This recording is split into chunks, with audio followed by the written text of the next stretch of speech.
Hey, fellow nerds and geeks. Aaron Nabus here from the Hall H Show. On this episode, we are joined by Eric Ninaltowski. He is an awesome comic book and commission artist. We happened to catch up with him at Stanley's LA Comic-Con. And we asked him to be on his show, and he said yes. And he lives down in San Diego, so we happened to catch up with him at a park in Coronado Island. And it's a place I haven't been to since I was a kid for book fairs.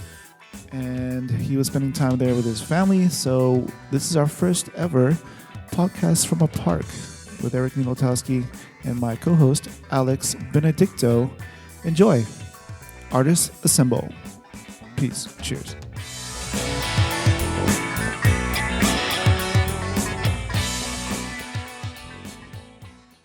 Hey, fellow nerds. Welcome to the HallH.com show. Aaron Nabus here with my co-host, Alex Benedicto. On this episode, we are joined by our friend, artist Eric Ninaltowski. He is well known for his sketch card work for Upper Deck, Rittenhouse, and Critozoic Entertainment, as well as his awesome tribute and commission work, like his 3-panel Justice League Darkseid War sketch cover and Thundercats tribute piece. Those are pretty awesome. We first met him at a free comic book day. Was it this year or last year? I think was it this year? I thought it was last year. Okay, we'll say last year. And it was at the El Cajon Comics and Stuff location here in San Diego, where he was selling some prints and also a graphic novel that he penciled called Monomyth, which was written by, is it Seek? Yep. Seek Donnelly and published by OSSM Comics. Eric was also one of the original artists that we featured at our first ever artist meet and greet event at this year's San Diego Comic-Con, which we called Artists Assemble, SDCC. We saw him recently at Stanley's LA Comic-Con. Eric, thanks for being on the show. You got it, man. Good to be here with you guys. How was your LA Comic-Con? It was good. It was nice. I did it the first year, and I hadn't been back since, and I had a bigger booth this year, and it worked out really well. Cool. It was a good show. I guess travel back in time a little bit. What was 13-year-old Eric like? Where did you grow up? I grew up in New Jersey in a little town called Hamilton, and I was a kind of wild and crazy kid. At 13, I was heavily involved in baseball, but I always loved comics. So when I wasn't playing ball or doing homework, I was probably drawing, up in my room, just doodling, sketching, and kind of coming up with my own characters and creations. Now, what kind of stuff were you into as a kid? Like, comic-wise? Yeah. X-Men. That was probably what really got me in love with comics. Seeing Wolverine and reading the X books. Like Cable and those kind of characters I really fell in love with. And then right around the 90s is when I got heavily into comics, and that's when Image Comics started. And, I was picking up pretty much every book I could find that, Image was putting out. So I was reading Spawn, Youngblood, Wildcats I loved, that kind of stuff. So that's really what kind of made me fall in love with comics.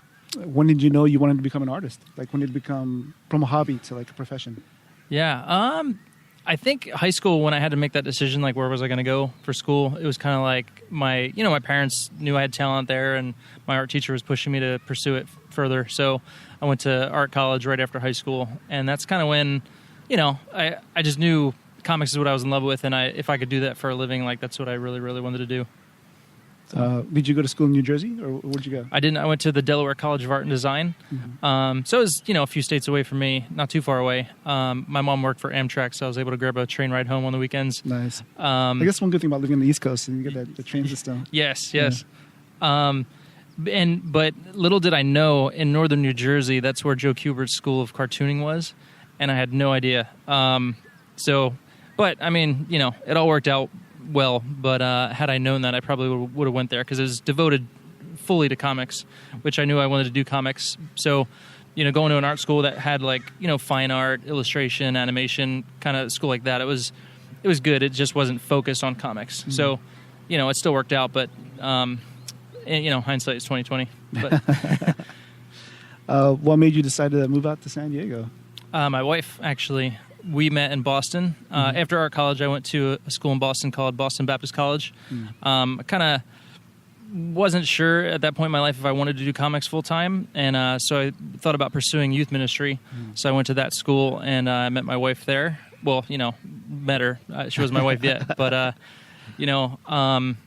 we ended up getting married. But in between that time, going to that college, the Lord kept telling me, like, pursue your art, pursue your art, pursue your art. So it was kind of like, all right, I came here to do something else, but Lord, if you want me to do art, then I'll just, do whatever you got for me. And it worked out.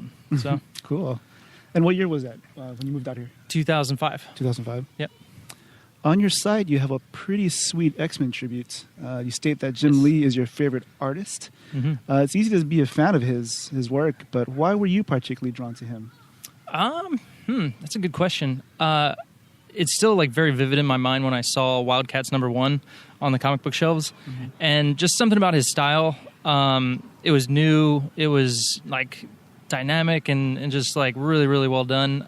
As a kid, I don't know how to explain it to you, but it was just I loved his style the most. I like Mark Silvestri, I like Todd McFarlane, but something about Jim Lee's style just like really gripped me.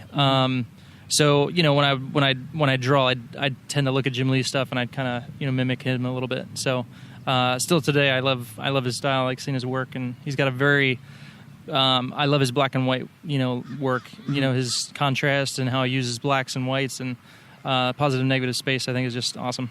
Yeah, I mean, like when he does those live drawings at cons, it's like, and he says, and he's pretty humble about stuff too. Like he'll say, "Oh, maybe that won't work," and then a minute later, it's like, "Whoa, damn, how do you do that?" Yeah, and I love it how he can just change it on the spot. He's very like fluid, and he uses white out and just bam, bam, and fix it. And it, he's not super like it's, every line isn't like.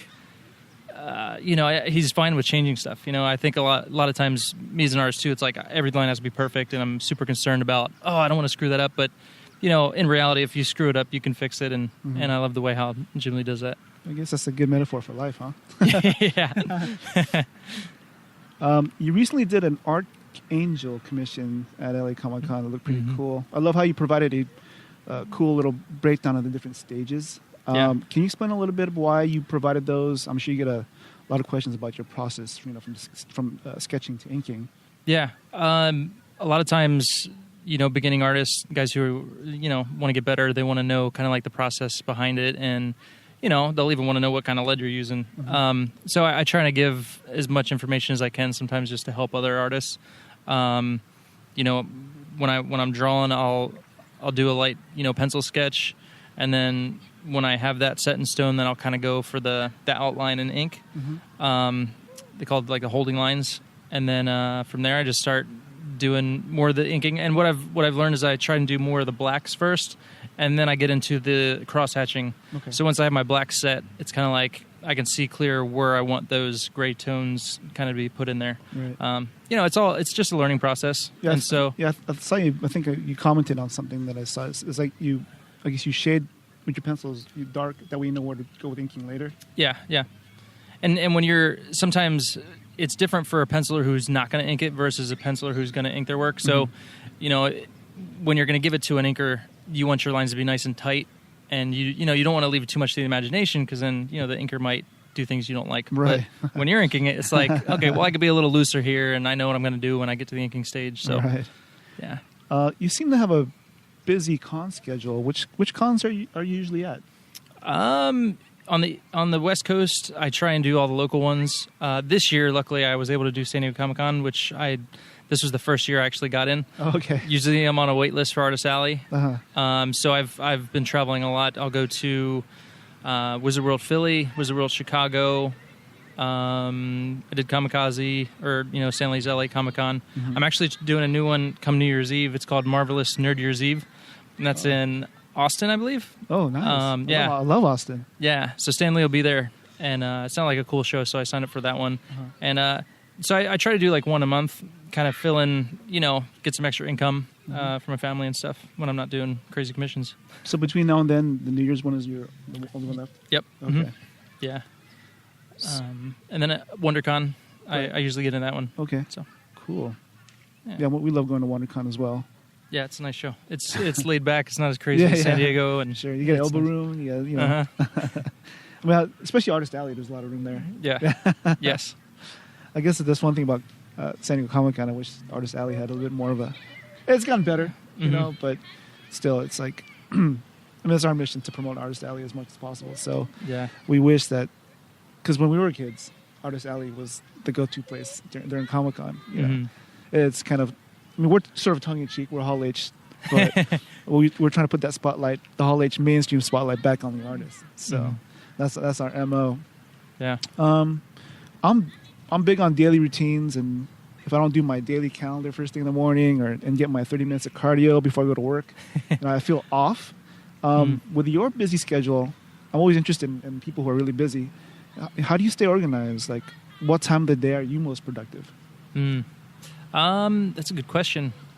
Having 3 kids, and I work at home. I'm trying to get an office away from home because it might help me with the clear-headedness sometimes. But I'll usually, and this isn't a great thing to do, but I usually hit my email first, which, you know, so I'm usually at the computer just kind of relaxing a little bit. I get rid of, you know, all the email stuff that I need to do, and then I'll sit down and go to the drawing board. But I mean, you know, man, having 3 kids is just kind of hard. It's like you just fit in work whenever you can, kind of deal. So, yeah, man, I'll do breakfast. I'll get all those things I need to do, and then I'll kiss my wife and say, hey, I'm going to work, and go in my closet and do my work. So, like, what's like the time during the day when you wake up, and when do you start doing your work? Wake up usually around 7-ish. I probably won't get to work around, you know, till maybe 9, but 10 o'clock is usually when I'm in there. I'm starting to do what I do. My most productive times are probably like around lunchtime, like before lunch and after lunch. Okay. Because then it takes a while to get in the groove. It takes a while once you're sitting down drawing. It takes a while to like just get focused on that. But then once you do, it's kind of like, all right, I can't wait to get back to the drawing table and complete what I need to do. Right. So. Yeah, so we wish you luck in finding that good work-life balance there. Thank you, man. That's important, especially with 3 kids. Wow. Yeah. So, like growing up and on your journey, were there any mentors that helped you along the way? Yeah, for sure. Mike Miller, definitely, he'd be like my number one. And to go a little bit back, when I was moved to California, right after we got married and we moved into La Mesa, we had like a little studio apartment. Blocks away from where we were living was Lamppost Publications, and they had just started Alias Comics. And Mike Miller and Brett Berner, they were like the 2 who started that Alias Comics.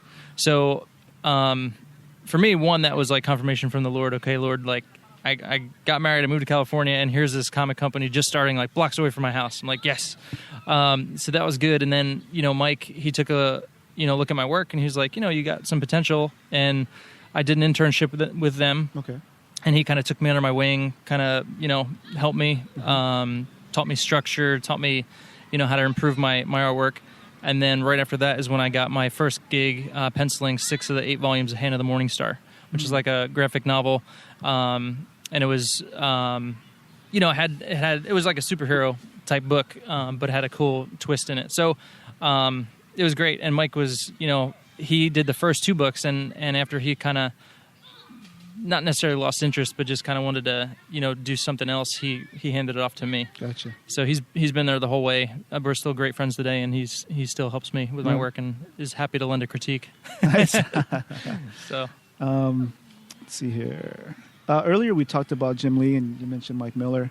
What other artists are you a fan of? I love Chris Bacalo.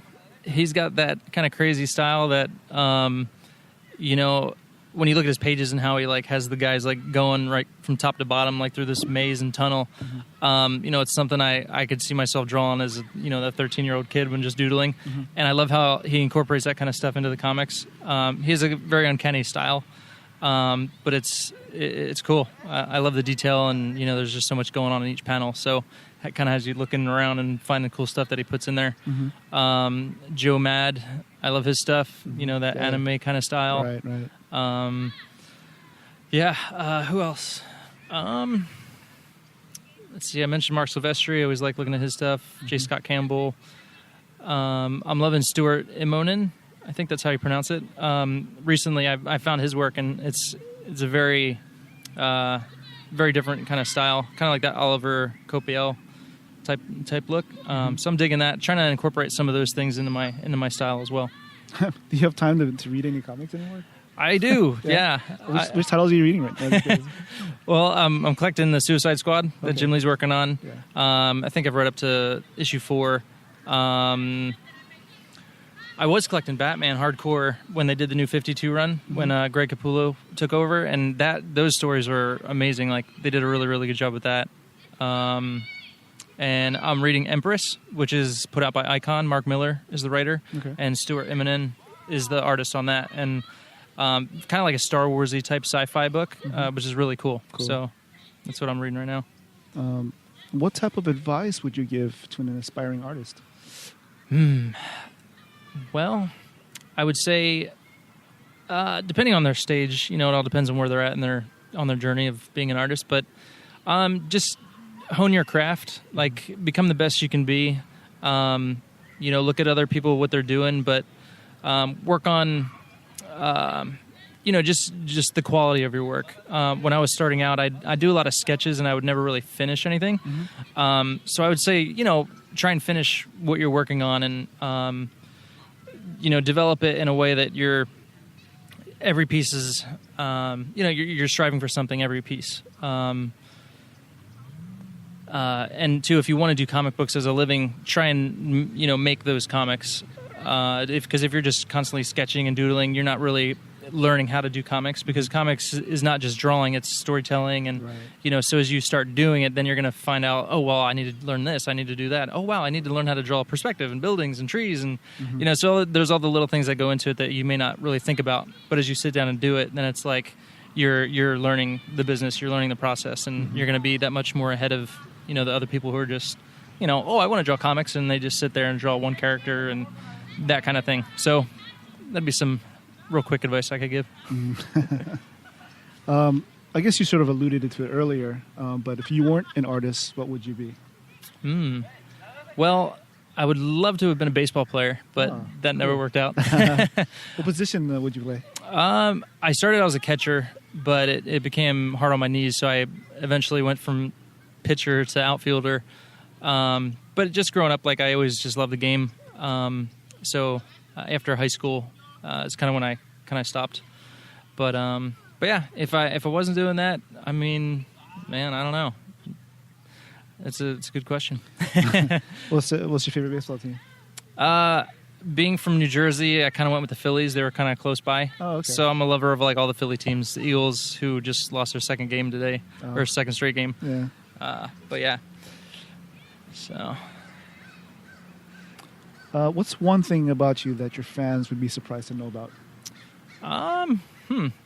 Probably not a lot of people know that I'm a Christian. And today, in today's day and age, it kind of seems like, Christians get a bad rap.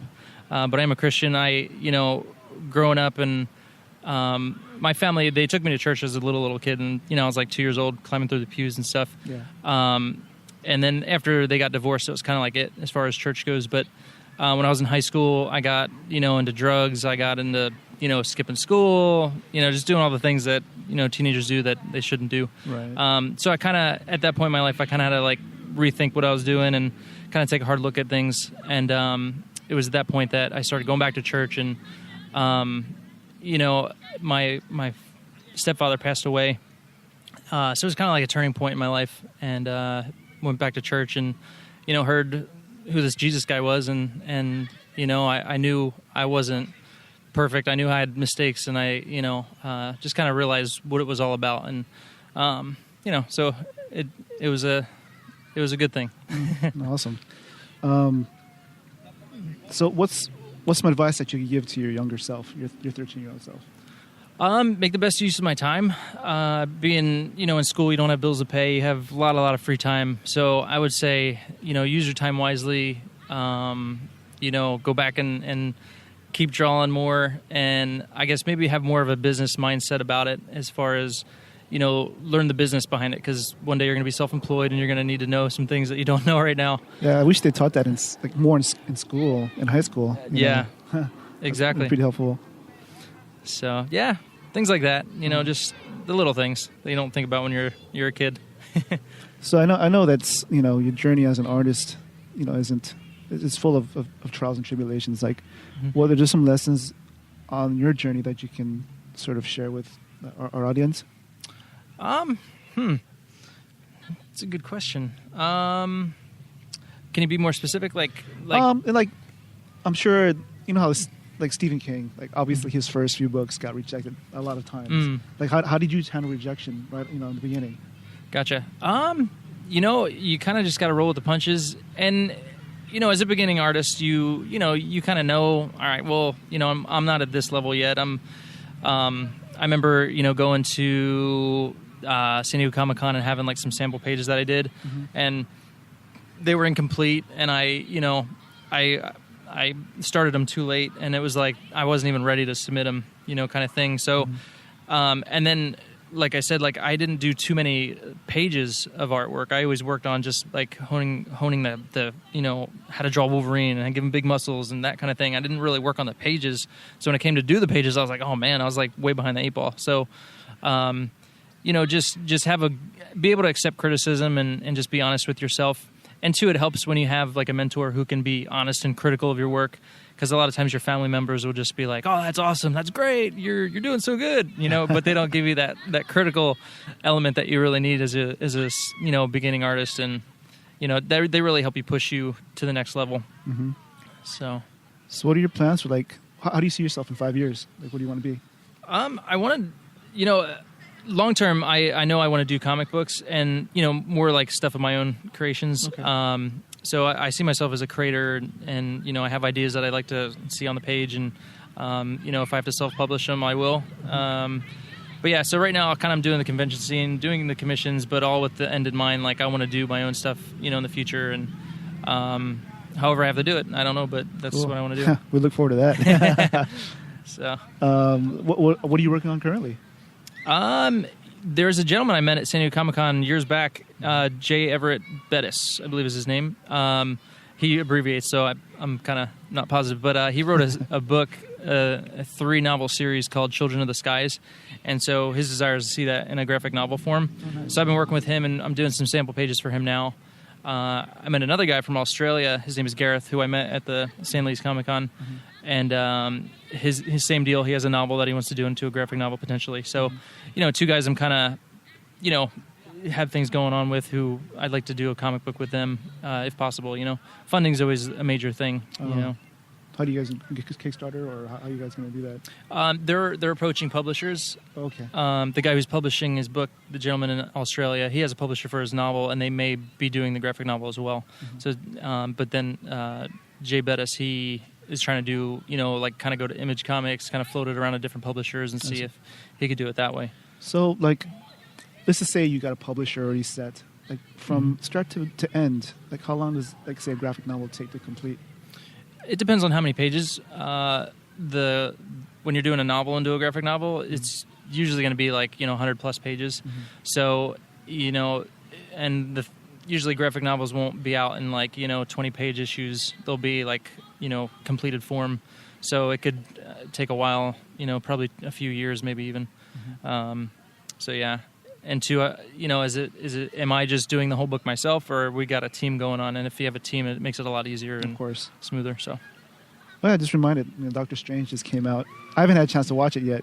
Have you? I did, yes. Oh, what do you think? I really liked it. I really enjoyed it. Yeah. I guess I was reminded because of the sketch cover you did. Oh, okay, yes. We can talk about that too. So, so what do you think about the movie? I thought it was really good. I thought I read some reviews and people were like, it was an okay origin story, but I really enjoyed it. I think, Rachel McAdams and Benedict Cumberbatch were like really good together. Cool. And, it was just a Marvel Studios movie. I didn't come away with it thinking like, it was okay. I thought it was great. Nice. So yes, let's talk about your sketch cover. Yeah. With the movie coming out, I wanted to do a good tribute to Doctor Strange. So, and I was reading the series that Chris Bacalo was doing. He was penciling, and just kind of put me in the mood to do like a sweet cover. Yeah. And just kind of went for it. Yeah, and saw it LA Comic-Con. So what? It's graded at 9.4. Yeah, 9.4. Yeah, nice. I was a little bummed. I was hoping for a little bit higher, but honestly, I think I dropped it. I took it to another con. I had it up on the table on a stand. Oh no! And I bumped it and it fell on the floor. Really? And and two, when you're drawing on it, your hands all over it. You're moving it around the table, and it's easy to get things bumped and edges crushed and all that good stuff. So, but it's all good. So besides comic books, what else do you draw? What else are you interested in? Man, I love nature. Yeah. That's why we're here in a park in Coronado. Yeah, we are recording at a park in Coronado. There's an art show going on. That's pretty cool. I haven't been here since I was a kid, for book fairs. So yeah, this is awesome. Yeah, me and my wife, we like to go, to the beach and stuff. We take our kids to places just to get outside and let them run around at a park and stuff. So if I'm not at home drawing, I like to be outdoors. Mm-hmm. Kind of get away from a little bit. You go fishing or hunting? No. No. Never was big into fishing. I'm like a sports guy, so I'll bust out a ball and we can Gotcha. Throw a football. All just day long being outside instead of playing video games. Exactly. Okay. Yeah. Which I don't do because if I did, I wouldn't get any work done. Did you? Growing up, did you have any favorite video games? Favorite. Mario Kart was cool. Oh yeah, and N64 or Yeah, we had all of them. We started with the Nintendo original with Duck Hunt, and that was awesome. And then my stepbrother always had the cool new stuff. I didn't have any of my own, so he had the Sega system and Got it. N64. So yeah, but I can't think of my favorite. But Mario Kart was just addicting. Oh, what was really cool? 007. GoldenEye or GoldenEye, yeah. Okay, yeah. When you could play player versus player, and then you can get 4 guys going at it. That was really cool. Yeah, I'm never good at those shooting games. I die right off the bat. I'm never good. So I'm never good at the first person shooters. I'm more of a Street Fighter guy. Yeah, Mortal Kombat. Well, more Street Fighter. I never really got into Mortal Kombat. Yeah, but I spent hours at the mall just taking people's quarters. Right. Speaking about quarters. If I gave you $1 million, what would you do with it? Man, I would start a comic book company. Nice. Yeah, maybe buy a new house, but definitely start a comic book company. And I've, since a kid, I've been creating stories and different things. So it's I could probably put out 5 titles right away and get those going and hand them off to artists and teams and stuff. That'd be awesome. Mm. I guess going back to what type of advice we can give to aspiring artists. Do you think you can tell us a little bit about how you first tried to make, first contact with a publisher or a company and how that experience went? First time, man. Usually as an artist, you're doing, kind of going to maybe a convention and you're submitting stuff for companies to look at. I did the Wildstorm talent search way back in the day. Mm-hmm. So I worked on those 3 pages for ever, and then took my time, did a really, really good job, and I handed them in it was probably WonderCon because it was up in LA. Mm. And that was the drop off for the talent search. And so I went up there on a Saturday. I drove up there, dropped off my work, and I actually passed Mike Miller at a booth, and I don't think I knew who he was at that point. Okay. Well, about how long ago was this? This had to be 2005, 2006. Okay. And then, so I handed in my pages that Sunday. After we got home from church, I had a message on my answer machine from Scott Dunbier. And he's like, hey, we really like your stuff. Can you come, to the convention and show us your portfolio? We'd like to see what else you got. And at that point, it was so late in the day that I couldn't make it up to LA on a 2-hour drive and be there before it closed. Okay. So I kind of lost out on the Wildstorm talent search deal. But I knew I was in the top, 5, which was cool. But... Yeah. You're just trying to put your best foot forward. You're trying to give editors what they want, show them, how to draw things like hands and faces, give them good expressions. And, it's about knowing, what needs to be in a comic and what the editors are looking for. And, what the people who are doing the comics right now, what the level they're at, because you're competing with them, right, technically, Mm-hmm. So I've always wondered from an artist perspective at a convention, how do you engage with the people that are, walking by you? How you gain their attention and Yeah, it's in some respects it's hard because some people, they're just walking by, they're not really looking at your stuff. So, if you see a shirt that they have on, it's like Star Wars, like, oh, hey, cool Star Wars shirt. Like, come check out my Star Wars art. You know what I mean? Got it. But a lot of people are, they come right over and they're fixed on the books and they want to look at the artwork and, and then it's easy because, that they like what you have and you just want to, see if you can help them find what they're looking for or just talk to them about comics or, whatever. So it's just fun because at a comic convention, it's like, everybody that is there in some form or another are interested in that art form, know? So it makes it easier. Growing up, were you more Marvel or DC or it didn't matter? More Marvel. Yeah. Yeah. Because like I said, I kind of got into X-Men right away. Yeah. So X-books were real big for me. And I don't think DC came into play too much until later on. Like nowadays, like I love picking up, like Batman and Superman, those kind of titles. But back in the day, it was just Marvel and then an Image, kind of deal. Yeah, it's like when I was growing up, I was pretty much Marvel, really. And I was a pretty big collector and avid reader. But I don't know if you remember the whole Onslaught. Like yes, yeah. Like after that whole thing, it was like. I kind of stopped for like a long time. Yeah, I think that I was like in high school at that point, and around that time I wasn't collecting any of those books. Like I didn't like the style because the style to me was like too cartoony, and it was like a Joe Mad type of style, which I appreciate and I like today. But back then it was like, I'm more of the West Coast style, the Image Comics guys, that type of thing. So yeah, it was pretty awesome when Image started. Yeah, like I still have all my number ones like Wetworks and Wildcats. I think even I have like Gen 13. Yep. Yeah. Yep. I gotta dig those up. I gotta dig those up and get them signed. I've done that. Is there anything else that we missed? Like, what else do you want the public to know about you? No, I mean we covered a lot. Yeah, I might be starting a Patreon page. Okay. It's something I thought about because I do have some folks who are interested in kind of like learning a little more of the artistic side of things. And, a Patreon, you can, give $1 a day if you just want to get some of the like snapshots of what I'm working on. But also you can give more. And I'm thinking about offering like a, art lesson type package where you'll get, I'll do critiques for you, get an hour session where you can just pick my mind and, I can do your critique right there, right. That kind of thing. So kind of offer a little bit more to fans and just be able to maybe get some extra money so that way I can do the comic books that I want to do instead of, constantly doing commissions and constantly doing the conventions that are, supporting me and my family. Like the Patreon kind of example is cool where it's like people that like your art, they can give you money, and then it's like you have a fan base and you're getting extra money where you could actually be free to do the things you want to do.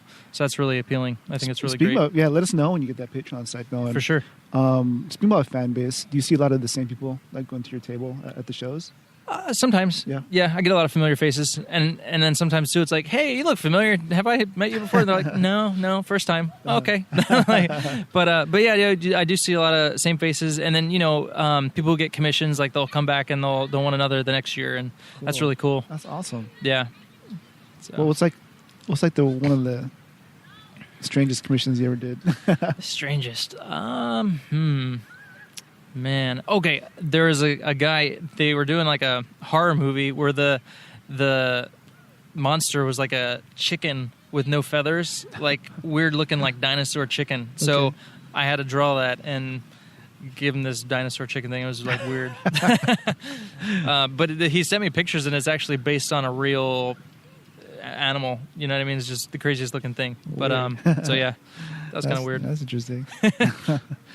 Cool. Well, we appreciate you being on the HallH.com show. Where can people find you online? EricNinaltowskiArt.com.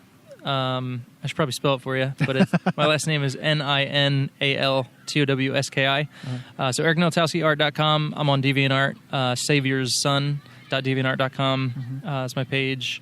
I'm on, if you go to my website, there's links for Instagram, Facebook, and all that stuff. But, I try to post a lot of things on social media. That's a good, easy way to, keep stuff up online. So. Awesome. Well, thank you very much. You got it, man. It's been a pleasure. I appreciate you guys and what you're doing. Thank you. We'll do it again. Sounds good. All right. Peace. Cheers.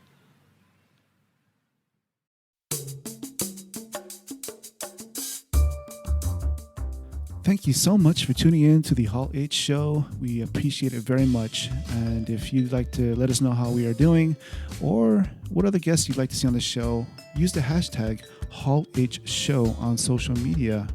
And don't forget to visit Artist Alley whenever you're at a convention. Go meet the artists. Go buy some work. Go give them a hug. And let them know how much you love them. And finally, don't forget to get your SDCC Fit workout in. We want to see a bunch of healthy nerds out there so that we can all have a much better con experience. Peace, cheers, love you. See you next time.